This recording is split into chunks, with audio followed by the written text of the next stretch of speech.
একজন পুরুষের আয় ও সম্পদের উপর সবচেয়ে বেশি হক কার থাকে, আসুন জেনে নেই। এক হুজুরের কাছে এক ব্যক্তি গেল এবং একটি প্রশ্ন করল। হুজুর খুব সুন্দর করে উদাহরণ দিয়ে উত্তর দিলেন।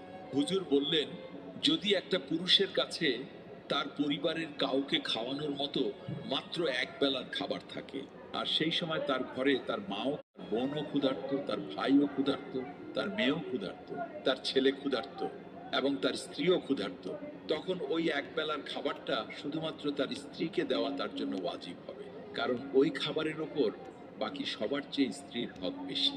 অর্থাৎ স্ত্রীর উপর খরচ করা স্বামীর জন্য সদকাও, ইবাদতও, আবার দায়িত্ব।